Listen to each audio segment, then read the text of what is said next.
Hey welcome back, this is Ansari sir. Guys, एक बार फिर मैं एक बहुत ही अच्छी स्टोरी लेकर आया हूँ। आई होप कि ये स्टोरी भी आपको बहुत अच्छी लगेगी। मेरी ये कोशिश होती है गाइस कि मैं आपके लिए छोटी छोटी स्टोरी लाऊं और एक एक वर्ड का ट्रांसलेट करते हुए उस स्टोरी को आपको समझाऊं। मेरा मकसद होता है इस वीडियो के द्वारा आपकी इंग्लिश रीडिंग और ट्रांसलेशन कैपेसिटी को बढ़ाना। तो हर बार की तरह आज भी बहुत अच्छी स्टोरी है और आई होप कि ये स्टोरी आपको बहुत बहुत अच्छी लगने वाली है। आज की स्टोरी में भी जो भी वर्ड्स आए हैं सबका हिंदी बताऊंगा, जो भी ग्रामर्स के रूल अप्लाई हुए वो सभी बताऊंगा, जो भी आपको फॉर्म्स वर्ब भी बहुत डिटेल्स में आज हम लोग सीखेंगे। सो गाइज चलिए शुरू करते हैं। गाइज आज हमारा चैप्टर है, प्यारा सा स्टोरी है, बहुत प्यारा सा है, बहुत अच्छा बहुत कुछ सीखने को मिलेगा। टॉपिक है गाइज मेरा द ट्रूथफुल मैंगोज। द एक डेफिनेट आर्टिकल है जिसका कोई मीनिंग नहीं होता है। ट्रूथफुल मतलब सच्चा, ट्रूथफुल जिस पर पूरा भरोसा कर सकता है, ट्रूथफुल। मैंगूज, मैंगूज का मतलब होता है नेवला, यानी एक सच्चे नेवले की यह कहानी है। क्या कहानी है गाइस, चलिए डिटेल्स में देखते हैं, एक एक वर्ड को समझते हैं और आपको बहुत अच्छी लगने वाली है स्टोरी। चलिए गाइस तो देखते हैं क्या कहानी है। Ram was a farmer who got वेडेड recently. Ram नाम का व्यक्ति, वाज मन था, आ मन एक, फार्मर मन किसान। राम नाम का एक किसान था।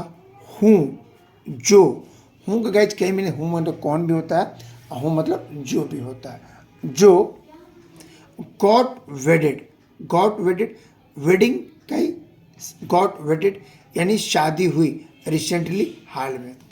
यानी राम नाम का एक किसान था जिसकी शादी हाल में हुई थी। The newly wedded couple were very sad. The newly wedded, नई शादीशुदा जोड़ा, वर थे वेरी सैड, बहुत उदास थे। डैट कि they did not have any child, क्योंकि उनके पास कोई बच्चा नहीं था। For both were dearly in love with children, दोनों ही बच्चों से बहुत गहरे से प्यार करते हैं, बच्चों को बहुत प्यारा लगता है इनको बच्चा, लेकिन अनफॉर्चुनेटली इनके पास कोई अपना बच्चा नहीं है। When Ram went to his field to work, when मैंने जब, राम went मैंने गया, past indefinite tense, go went gone, subject plus verb का दूसरा, टू हिज फील्ड अपने खेतों की तरफ, टू वर्क काम करने के लिए, ही फाउंड उसने पाया, अ मैंगोज एक नेवले को। It was very tired and weak, यह था बहुत थका और कमजोर।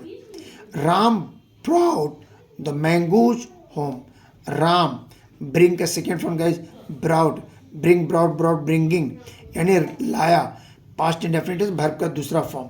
राम लाया द मैंगोज नेवले को होम, अपने घर। हिज वाइफ उसकी पत्नी, being affectionate lady, being affectionate ladies का मतलब होता है गाइज कि एक स्नेही महिला होने के नाते। हिज वाइफ गाइज, मुझे लगता है जिस वर्ड की हिंदी आपको दिक्कत होगी उसकी हिंदी में पहले लिख देता हूँ, पेंसिल से थोड़ा सा जूम आप करेंगे समझ में आ जाएगा। हिज वाइफ उसकी पत्नी, बीइंग अफेक्शनेट लेडी उसकी पत्नी एक स्नेही महिला थी। Fed the mangoes well and soon the mangoes turn healthy. Feed का सेकेंड फॉर्म गाइज खिलाना, फेड फिड, फेड फिड, तो फेड, फेड मैंने खिलाया, द मैंगोज नेवले को, वेल बहुत, एंड और सुन जल्द ही, द मैंगोज टर्न्ड हेल्दी और जो कमजोर नेवला था वह जल्द ही एक हेल्दी और मजबूत नेवला में बदल गया। नॉट ओनली डैट, इतना ही, नॉट ओनली डैट गाइज मतलब इतना ही नहीं, नॉट ओनली डैट इतना ही नहीं, the couple also got a child, इतना ही नहीं इन जोड़ियों को एक बच्चा भी हुआ या बच्चा प्राप्त हुआ। गेट का second form got, get got got ये पॉजिटिव वर्ब है तो वर्ब का दूसरा form. They both were very happy, वो दोनों बहुत खुश थे। एंड राम से, राम ने कहा, लुक देखो, the mongoose has brought us good luck, नेवले ने हमारे लिए एक सौभाग्य लेकर आया है। ओके, हैज ब्राउट, लाया यानी है, यानी प्रेजेंट परफेक्ट टेंस, हैज के बाद वर्ब का तीसरा फॉर्म। गुड लक, सौभाग्य। वी शैल बी थैंकफुल, हमें उसका शुक्रगुजार हो, हम लोग उसके शुक्रगुजार रहेंगे या हम लोग उसका आभारी रहेंगे। And treat the mongoose as our son, और हम उसे एक नेवले की तरह नहीं बल्कि अपने बेटे के रूप में ट्रीट करेंगे। आगे गाइस क्या होता है देख, मंथ्स पास्ट, मंथ पास्ट महीने बीत गए। वन डे, एक दिन, as the child was asleep in it cradle, एक दिन जब बच्चा अपने पालने में यानी झूलने में सो रहा था। अस्लीप का गाइज मतलब होता है, स्लीप माने सोना, अस्लीप मतलब गहरी नींद में सोना, गहरी नींद में सो रहा था। अ स्नेक केम स्लाइटरिंग देयर, और एक सांप, कम का सेकेंड फॉर्म केम आया, स्लाइटरिंग देयर रेंगता हुआ, धीरे धीरे रेंगता हुआ वो वहाँ आया। As the snake was about to bite the children, as में जैसे ही द स्नेक सांप वाज था, अबाउट टू वाला था, वाली थी, वाले थे, बाइट काटना, जैसे ही सांप बच्चों को काटने वाला था, the mongoose leapt and killed the snake, the mongoose नेवला, लेफ्ट मैंने छलांग लगाया, छलांग लगाया, एंड किल द स्नेक, और सांप को मार दिया। Guys, the mongoose ran to its master with blood dripping from its mouth. Mongoose नेवला, रन कैसे, रैन भागा, टू इट्स यहाँ से, मास्टर अपने मालिक के घर से, विथ ब्लड खून के साथ, ड्रिपिंग फ्रॉम इट्स माउथ, चूंकि उसने सांप को मार दिया था तो नेवले के मुंह में ब्लड लगा हुआ था।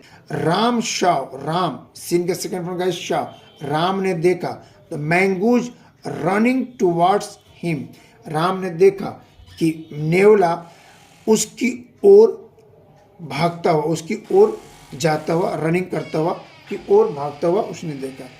He also Shaw blood dripping from its mouth, he also Shaw, वह यह भी देखा कि ब्लड ड्रिपिंग खून गिर रहा है, फ्रॉम इट्स माउथ, उसके मुंह से खून गिर रहा है। He mistook that blood to be the death of his child, वह गलती से यह समझ बैठा कि जो नेवले के मुंह से ब्लड गिर रहा है शायद वह मेरे बच्चे का खून है, ऐसा उसको समझ में आ गया। आफ्टर ऑल, आखिरकार, the mangoes is just an animal, आखिरकार नेवला भी एक जानवर है। वो हो सकता है उसने ऐसे कोई कांड कर दिया हो जिसकी वजह से मेरे बच्चों को नुकसान कर दिया हो। राइट, आगे देखते हैं गाइस क्या होता है।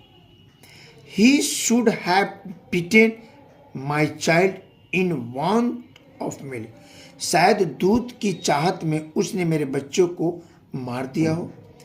इन हिज हेस्ट, जल्दबाजी, इन हिज हेस्ट का मतलब होता है गाइस जल्दबाजी में, Ram killed the mangoes, Ram ने बिना सोचे समझे उसने मैंगोज को, नेवला को मार दिया। And ran to see what happened to his child, मारने के बाद दौड़ता हुआ गया, ये देखा कि मेरे बच्चों का क्या हुआ है। देयर, वहाँ, his child was fast asleep in the cradle, वहाँ पर उसका बच्चा गहरी नींद में सो रहा था। ना, अब राम वॉज ग्रिफ स्टक, अब राम बहुत दुखी हुआ। हे भगवान, या भगवान, हे ईश्वर, हे खुदा, ये मैंने क्या कर दिया। सोचा कुछ और, हुआ कुछ और। He had lost his dear pet, वह अपने पालतू प्रिय मैंगोज को खो चुका था। Due to his hasty decision, अपने जल्दबाजी में लिए गए निर्णय के कारण उसने अपना प्रिय जो उसका जानवर था, पालतू था मैंगोज, उसको वह हमेशा हमेशा के लिए खो दिया। चले गए, इसे मॉरल थीम क्या मिलता है देखते हैं। Haste leads to grief and makes waste, जल्दबाजी दुख और बर्बादी की ओर ले जाता है। ओके गाइज, तो इस कहानी से हमने ये सीखा कि ज़िंदगी में कोई भी हालात हो, ये कोई ज़रूरी नहीं है जो चीज़ आप देख रहे हैं वही सही हो। किसी भी डिसीजन को लेने के लिए, किसी भी फैसले पे पहुंचने से पहले एटलीस्ट आप उस चीज़ को अपनी आंखों से देखकर मुतमईन हो जाइए कि हाँ क्या है, क्या गलत, क्या सही है, तो फिर आप ज़िंदगी में अगले फैसले को लीजिए। और गाइज, ये एक छोटी सी स्टोरी थी। मैं हमेशा एक छोटी छोटी स्टोरी लेता हूँ ताकि आप बोर ना हो और छोटे छोटे स्टोरी में आप अपने अंदर की इंग्लिश के इम्प्रूव कर सकें। गाइज, हर बार की तरह एक छोटी सी गुजारिश, इल्तिजा, मिन्नत, अगर वीडियो अच्छी लगी हो तो प्लीज़ लाइक से सब्सक्राइब कर दीजिए। मैं अंसारी से फिर मिलते हैं एक नए कंटेंट, एक नए टॉपिक के साथ। तब तक आप मुस्कुराते रहिए, अंग्रेजी सीखते रहिए। Take care, bye bye, thanks for watching.